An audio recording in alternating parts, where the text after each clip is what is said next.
Having a life-limiting condition has a big effect on my ability to explore the sexual aspect of my life, and sex and relationships and intimacy and having children. It has such a big impact. One of the biggest impacts is the fact that I don't get out to meet people.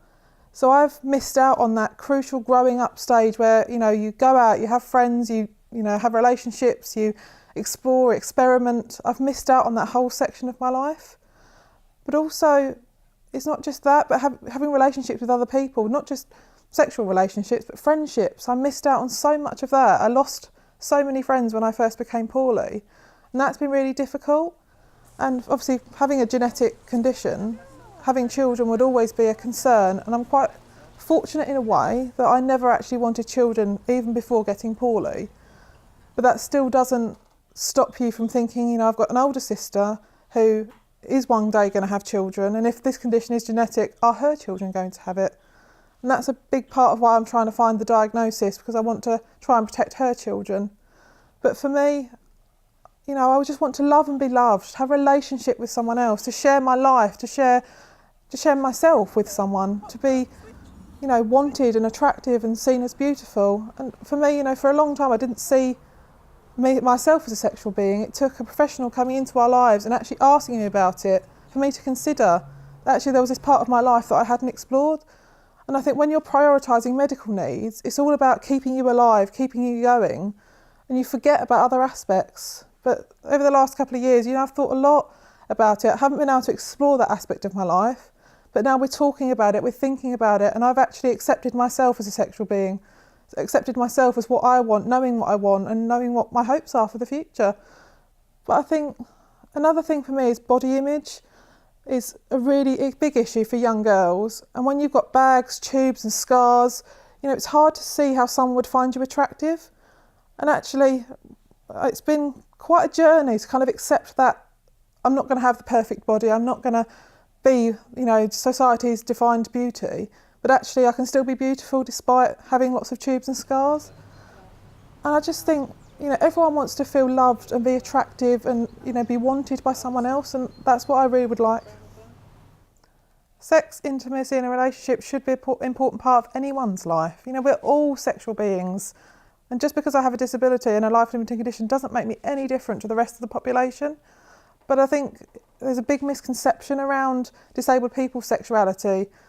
And I think people forget that we're just the same. There's no shame, we're all the same, as Embarrassing Body said. It's, we're just like everyone else, and we need to explore that part of our life. But so often, we don't get the opportunity. And in a way, you have to kind of reclaim that yourself. So where society desexualises you in a way, you've got to reclaim that within yourself. And it's an important part of my life. I want to love and be loved, to share my life with someone, to be seen as attractive, to be wanted, to have someone to share my life with and share everything I do with, and actually to have a future with someone. I've got family and friends, but actually there's nothing like the relationship with a partner who loves you for who you are, not what you have wrong with you and not what the problem is. And I really, really want to explore that part of my life, to see myself as worthy of being loved, to see myself as worthy of being in a relationship with someone else. And I just really do believe that people with life-limiting conditions really need to stand up and reclaim for themselves their own sexuality, even if they're not interested in exploring it, but to actually view themselves as worthy of that. We're seen as burdens, we cost too much, we take up too many resources, and actually we've got to see ourselves as worthy and make sure that others see us as worthy too. In terms of expressing my own sexuality, I have had to overcome many different barriers. One of the biggest ones I've found is attitudes of others, those around me as well as those in the wider society. I have 24/7 care, so I've always got someone around me, popping in, doing procedures, looking after me. I'm never truly alone. And when I've expressed this aspect of my life, and I've had conversations, I'm a very open person, I don't hide it, I'm not afraid of talking about it, and they've almost been a bit stunned and shamed about what I've said, and I've had to say, no, I am a sexual being, this is a normal part of life, I'm just the same as you. Some of my support people are, around the same age or a couple of years older, and I've had to say, if it was you, what would you feel? And they kind of say, actually, yeah, you have got that right. But there is this big attitude in society that disabled people and young people with life-limiting conditions are not sexual beings. And I've had to kind of fight that barrier and fight that attitude, because there is some prejudice around sexuality. We don't talk about it, it is a taboo. But even more so when it comes to a disabled person, and challenging those attitudes has been quite liberating, but quite frustrating that I've had to do that. You know, why can't those around me see me for who I am, a young person that wants to live her life to the full? And sexuality is a part of that. An important part of exploring sexuality, sex and relationships and intimacy for me is the fact that I have 24/7 care. So there's always someone in the next room popping in, doing procedures. If I wanted to spend time alone with my boyfriend, where my staff would stand, would they be allowed to leave us alone for a little while? And if I wanted to be held and hugged, how would we work out all my bags so they could lay in bed next to me? I'd need a lot of support, and that's a big barrier, is where my professionals would stand, what their personal views are, whether they would be able to support me. Because at the end of the day, their job is to support me to live my life, and it is my right to explore sexuality and relationships. But also, they've got their own professional codes of conduct to follow, and it would be working out with my team who was happy, what we could do, how we could work it. Because I do want to explore that aspect of my life, and I do have very complex needs that mean I do have a lot of intensive support. And I really find that quite hard, that would I be prevented from exploring that through the care staff or the agency? And obviously at some point I will have a personal budget which I employ my own staff.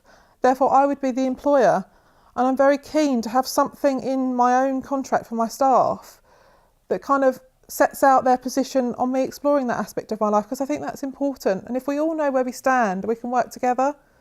For the last couple of years I've had a care package provided by an agency and controlled by an agency, and it feels like my life's not my own because it's dictated to me by someone else.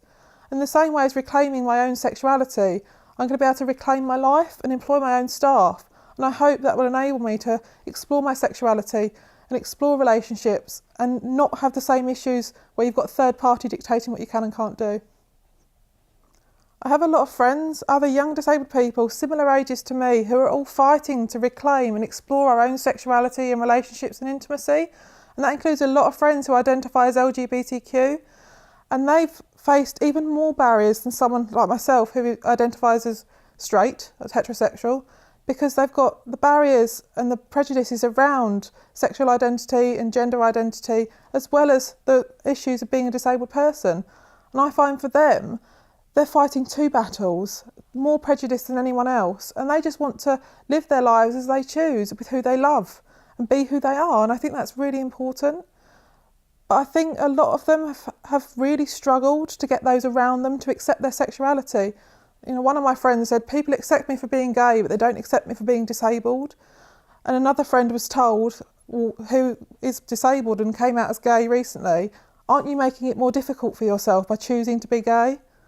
And I thought that was a really poignant point, because she didn't choose this is who she is. And that's someone close to her saying to her that you're making your life more difficult by choosing something that you don't choose. It's who you are.